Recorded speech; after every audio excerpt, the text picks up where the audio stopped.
Why hello friends, Jen Foxbot here. Welcome back to another exciting edition of Math Mondays. Da da da da da. Pew! Okay. Feel like I'm getting better at this dance thing.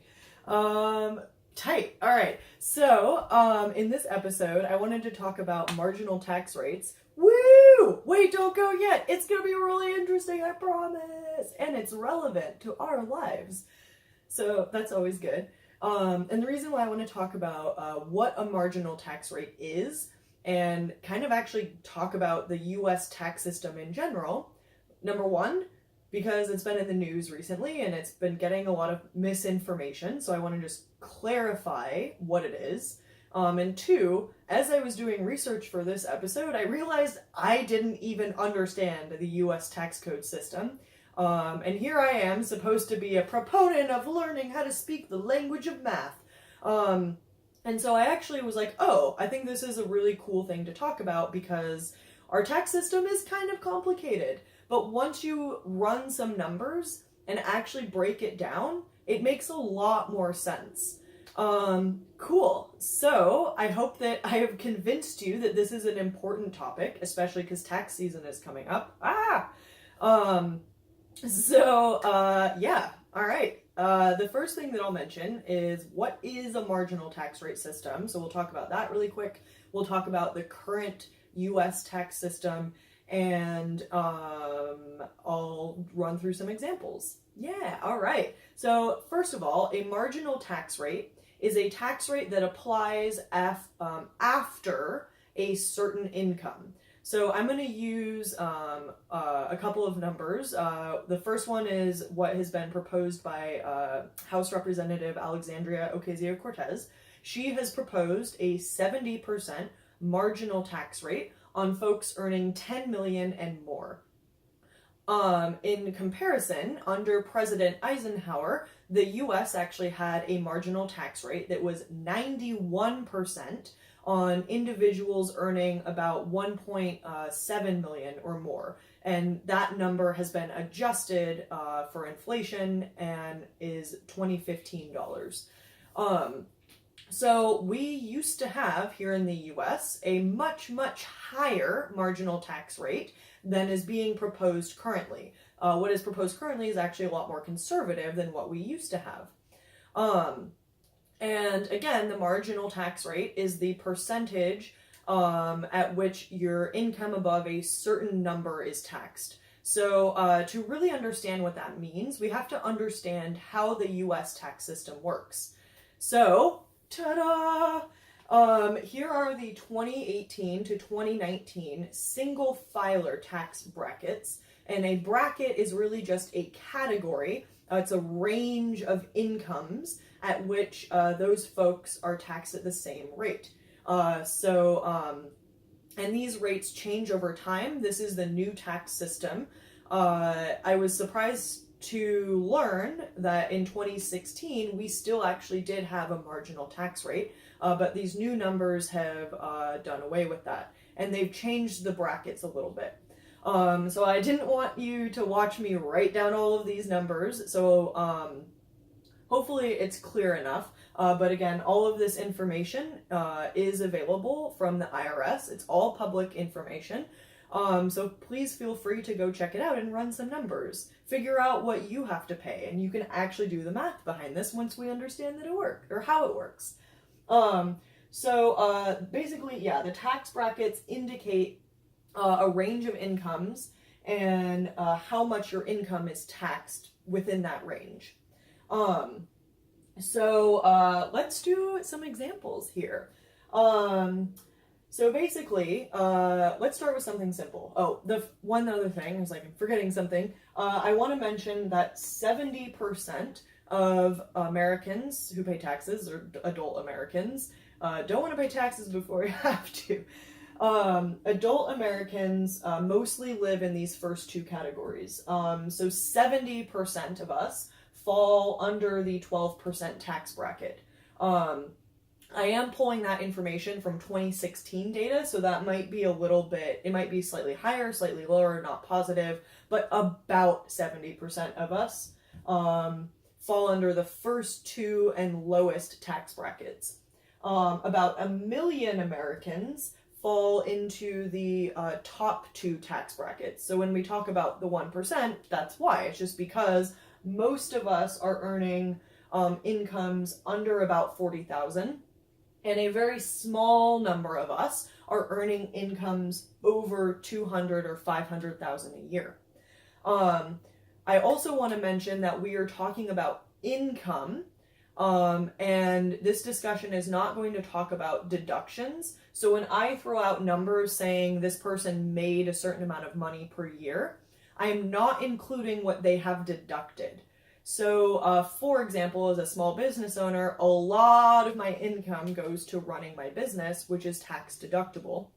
And so, just to throw out an easy number, say, for example, I made $50,000 in a year and I spent half of that on my business for approved deductions, then my taxable income would be $25,000. So now all of a sudden I'm in a much lower tax bracket. And so we're talking about income and not, we're talking about income. We're not dealing with deductions. I want to keep it simple. And if you have any questions about what all these things are, please just let me know in the comments. Okay, so let's do an example. Let's use that number 25,000, especially because that actually applies to the majority of us. So let's say I earned a taxable income of $25,000 last year. The way that the tax brackets work is that the first $9,525, it's kind of an odd number, but okay, whatever, I don't write policy. That first $9,500 is taxed at 10%. So what that means is that 9,525 of my dollars, I have to pay a 10% tax to the IRS, which equals, at 10%, that is $952. I'm going to round here. It'd actually be 50 cents. I'm going to try and keep the numbers a little rounder than what we have to deal with just to make life easier. So that is the first $9,500. The next tax bracket, because I still have some income left after that, right? I have about 15,000 left after this. So the next tax bracket, I actually am paying 12% now. So what I would do to figure out how much I owe is I would subtract the remaining amount of my income from this tax bracket. So basically that would be 25,000 minus 9,525, and I don't remember what that was, so let me just do it really quick on my calculator. Feel free to follow along at home with your handy dandy calculators. So what'd you get? So this means my next bracket of taxable income is 15,475 or 15,500, and that is taxed at 12%. Oops. And so if I multiply 15,475 by 12%, 0.12, I get 1,857. So then I add those two numbers, the 10% bracket and the 12% bracket, and I'm going to keep the number simple, to get a total tax contribution of $2,810. So I earned, in our hypothetical scenario, I earned a taxable income of $25,000.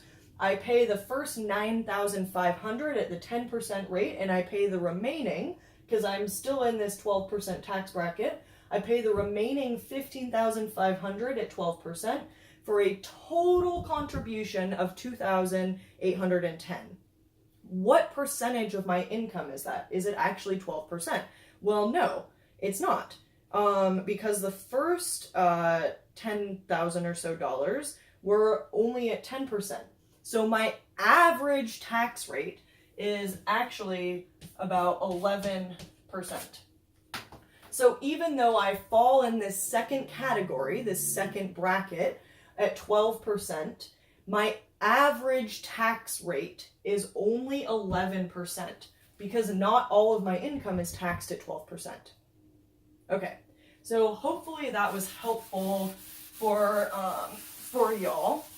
The next example I want to do is something a little more complicated. Let's do 65,000. We're going to have to deal with the third tax bracket now, but I think that this second example will really help illustrate how these brackets work. So again, in this instance, I have a taxable income of 65,000, does not include deductions. The first 9,500 or so is taxed at 10%, which again equates to $953. Now the next bracket, I actually have to, I can make it out of this bracket, but I have to figure out the number of, or the amount of money that I was taxed. So I would do 38,700, 38,700 minus 9,526, which would give me, hold on, I guess I should actually do this. Okay, 38,700 minus 9,526, whoopsies, 9,526, boom. That would be about 29,174, and that's taxed at 12%, which would give me, again, follow along if you have your handy dandy calculator or your smartphone. So I would pay about 3,500 on that, 3,500. And then the next bracket, the next bracket that I make it into is 22%. And so in this case, now I haven't hit the top of this bracket. So what I would do is I would subtract my taxable income, 65,000, minus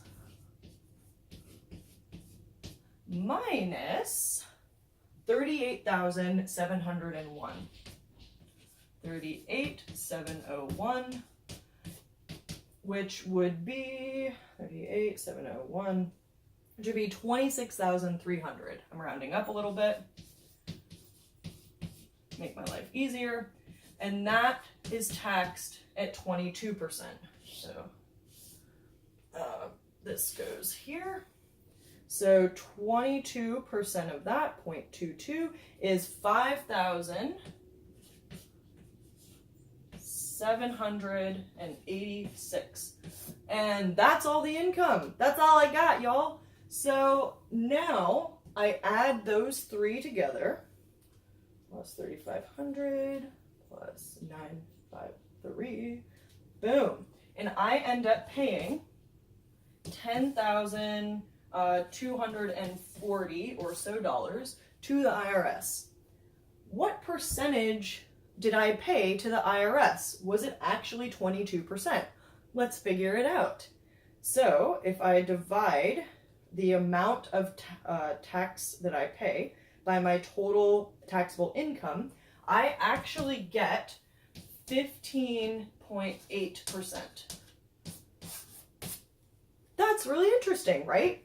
So even though on the face of it, I earned enough to be in this 22% tax bracket, because of the way we have progressive tax rates, the average tax rate I am paying is only about 16%, which is much lower than 22%, right?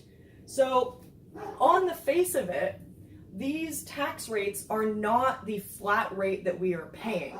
The average tax rate that we're paying changes because our income is taxed in brackets. Okay, so this was something that I learned when I was doing research for this project, because I didn't know that that's how it worked. And so, I think that's really interesting. What does this mean for a marginal tax rate?